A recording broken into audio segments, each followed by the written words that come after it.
चीन ने जो भारत की भूमि पर कब्जा किया है, इंडिया का दल आएगा और उसको मुक्त कराएगा। हमारा गठबंधन आगे बढ़ रहा है और इनका दिल धड़क रहा है।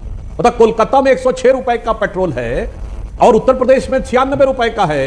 गजब तर्क देते साहब। मतलब हमने तक किया नहीं, हमसे डर के दूसरे ने कर दिया। मतलब एक का मारे दुई मर जावे, तीसरा खौफ खाए मर जाए। जहां 7 PM होते हैं वो है स्विट्जरलैंड। मेरे तो समझ से बाहर है कि जो पारिवारिक तानाशाह के शहंशाह हैं वो अब लोकतंत्र के खैरख्वाह का मुखौटा लगा के सामने आएंगे। दोस्तों नमस्कार, आप सभी का स्वागत है और आप देख रहे हैं एसके डिबेट। दोस्तों सभी को हैप्पी रक्षाबंधन। दोस्तों महागठबंधन की तीसरी बैठक मुंबई में होने जा रही है। वहीं मोदी सरकार ने गैस सिलेंडर पर 200 रुपए की कटौती कर दी है, जिसको लेकर महागठबंधन के नेताओं का कहना है कि ये कटौती महागठबंधन से डर कर की है। तो दोस्तों आज की डिबेट वीडियो इन तमाम मुद्दों पर होने वाली है। बीजेपी की तरफ से सुधांशु त्रिवेदी जी हैं और अभय दुबे कांग्रेस पार्टी की तरफ से हैं। दोस्तों वीडियो को शानदार होने वाली है। आपसे अनुरोध है वीडियो को अंत तक जरूर देखें। वीडियो पसंद आए तो लाइक करें, शेयर करें, कमेंट करें और मेरे चैनल को सब्सक्राइब करें। चलो दोस्तों मेन डिबेट स्टार्ट करते हैं। चलिए शुरू करते हैं। उगता हुआ सूर्य है जो बेरोजगारी के अंधकार पर पड़ेगा एनडीए के और उसको समाप्त कर देगा। विश्वास दिलाता हूं इंडिया का दल जब एक साथ दृढ़ता से लड़ेगा तो ये धन्ना सेठ खून के आंसू रोएंगे और किसानों के खेतों में खुशियां लहलाएगी। अंजना जी, भारत मां की जो गुलामी इन्होंने निर्धारित की है, चीन ने जो भारत की भूमि पर कब्जा किया है, इंडिया का दल आएगा और उसको मुक्त कराएगा। PP-15 से रेजांगला तक चीन की सेना घुसी हुई है। दौलत बेग गोल्डी तक चीन की सेना है। इनके तापीर गांव कह रहे हैं कि अरुणाचल प्रदेश में 40-40 किलोमीटर अंदर तक चीन की सेना आ जाती है। वो अपने नक्शे में अरुणाचल प्रदेश को और अक्साई चीन को बता देती है। यह परिस्थितियां निर्मित नहीं होगी। जो इंडिया का प्रधानमंत्री होगा वो न सिर्फ लाल आंख दिखाएगा अपितु चीन को खदेड़ कर बाहर कर देगा। और जो सरहदें ही नहीं, सिर्फ व्यापार की हदें भी चीन को पार कराकर भारत का MSME तबाह कर दिया है, उससे भी हिंदुस्तान के लोगों को निजात मिलेगी। ये इंडिया का दल दृढ़ता से आगे बढ़ रहा है। हमारा गठबंधन आगे बढ़ रहा है और इनका दिल धड़क रहा है। देखिए संख्या हमारी 26 से 27 हुई और इनकी धड़कनें तेज हो गई। वो प्रधानमंत्री जो कहते थे कि मैं अकेला ही काफी हूं, 38 दलों का सहारा लेना पड़ रहा है। और 38 दल भी वो जिसमें से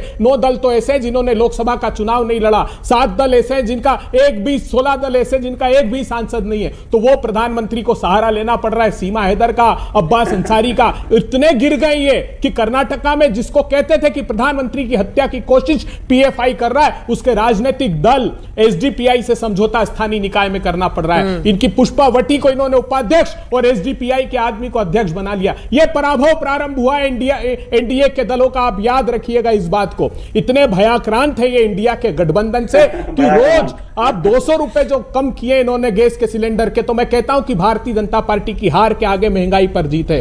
ये महंगाई हारेगी जब भारतीय जनता पार्टी हारेगी। और इंडिया का दल आज प्रतिबद्धता प्रदर्शित करता है कि कोई भी प्रधानमंत्री मिले लेकिन भारत मां की अस्मिता से खिलवाड़ नहीं होगा। विश्वास दिलाता हूं इंडिया का दल जब एक साथ दृढ़ता से लड़ेगा तो ये धन्ना सेठ खून के आंसू रोएंगे और किसानों के खेतों में खुशियां लहलाएगी। अंजना जी, भारत मां की जो गुलामी इन्होंने निर्धारित की है, चीन ने जो भारत की भूमि पर कब्जा किया है, इंडिया का दल आएगा और उसको मुक्त कराएगा। हमारा गठबंधन आगे बढ़ रहा है और इनका दिल धड़क रहा है। देखिए संख्या हमारी 26 से 27 हुई और इनकी धड़कनें तेज हो गई। वो प्रधानमंत्री जो कहते थे कि मैं अकेला ही काफी हूं, 38 दलों का सहारा लेना पड़ रहा है।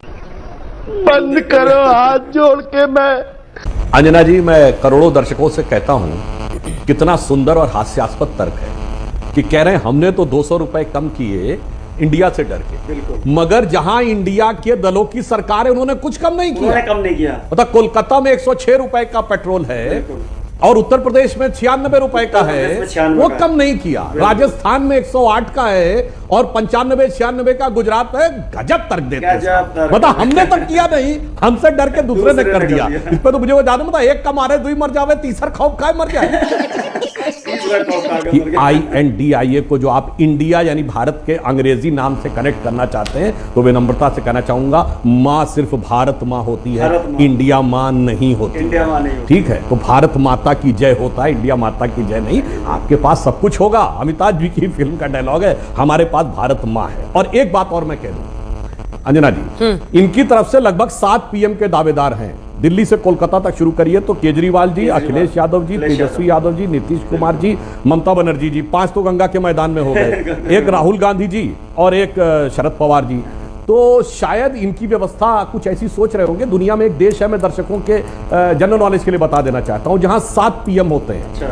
वो है स्विट्जरलैंड, जहां 7 साल में एक बार चुनाव होते हैं और 1 PM का कार्यकाल एक ही साल होता है। और म्यूजिकल चेयर की तरह हर एक साल में रोटेट होता रहता है, ऐसा कुछ ये लोग सोच रहे हो सकता है सोच रहे हो हफ्ते में एक दिन कर लेंगे। तो इसलिए जो पीएम के चेहरे की बात करते हैं वो सिर्फ पीएम के चेहरे की बात नहीं, अंदर से एक दूसरे से इतना भरे बैठे हैं कि उस भरे हुए दिल के साथ राहुल गांधी की दिल पे हाथ रख की फोटो है ना जिसमें केजरीवाल का चेहरा नहीं आया, तो भरे हुए दिल में एक दूसरे के चेहरे कैसे समाएंगे ये देश की जनता को सहज समझ में आता है।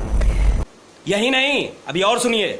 अंजना जी, आज यदि शरद पवार जी उद्धव ठाकरे के साथ प्रेस कॉन्फ्रेंस कर दिए तो ये एक उपलब्धि मानी जा रही है। ये तथाकथित इस इंडिया ऑब्लिक घमंडिया गठबंधन की वास्तविक हकीकत को बेनकाब करने के लिए काफी है। जहां तक मायावती जी की बात है, उनका अपना निर्णय है। तमाम ऐसी पार्टियां हैं जो कि दोनों में से किसी गठबंधन का पार्ट नहीं है। अगर उत्तर प्रदेश में बसपा है तो क्यों तेलंगाना में बीआरएस भी किसी गठबंधन का पार्ट नहीं है, बीजू जनता दल किसी गठबंधन का पार्ट नहीं है, वाईएसआर कांग्रेस भी किसी गठबंधन का पार्ट नहीं है। इसलिए मैं ये कहना चाहता हूं कि इन लोगों के साथ समस्या क्या है। देखिए, एक बात कहेंगे लोग, तानाशाही तानाशाही कह रहे हैं अंजना जी, ये वो पार्टियां हैं जिनके अपने नेताओं ने, अपने ट्रस्टेड नेताओं ने, वर्षों तक काम करने वाले नेताओं और अधिकांश मामलों में परिवार के लोगों ने तानाशाही का आरोप लगा के अलग हुए। ये बताइए, अखिलेश यादव जी के साथ तो उनके चचा ही बोले थे। नीतीश कुमार जी, भैया लालू प्रसाद यादव जी पे तानाशाही का आरोप लगा के ही पार्टी छोड़े थे। जब समता पार्टी बनाई थी और जनता दल यू बनाया था, शायद भूल गए होंगे इस समय। ममता बनर्जी कांग्रेस पे तानाशाही का आरोप लगा के तृणमूल कांग्रेस बनाई थी। ये शरद पवार जी कांग्रेस पे तानाशाही का आरोप लगा के राष्ट्रवादी कांग्रेस बनाई थी। और अभी कांग्रेस में G23 वरिष्ठ नेताओं ने तानाशाही का आरोप लगाया। शरद पवार जी के परिवार के अंदर तानाशाही का विषय आ गया। शिवसेना किस बात पे टूटी? केवल इसी पे कि साहब पारिवारिक तानाशाही चल रही है। मेरे तो समझ से बाहर है कि जो पारिवारिक तानाशाह के शहंशाह हैं वो अब लोकतंत्र के खैरख्वाह का मुखौटा लगा के सामने आएंगे और ये सोचेंगे कि देश की जनता उन पे यकीन कर लेगी। तो मुझे लगता है कि देश की जनता के राजनीतिक विवेक और समझदारी को इतने हल्के में नहीं लेना चाहिए जो ये तथाकथित इंडिया गठबंधन ऑब्लिक घमंडिया गठबंधन करने का प्रयास कर रहा है। मजा आया।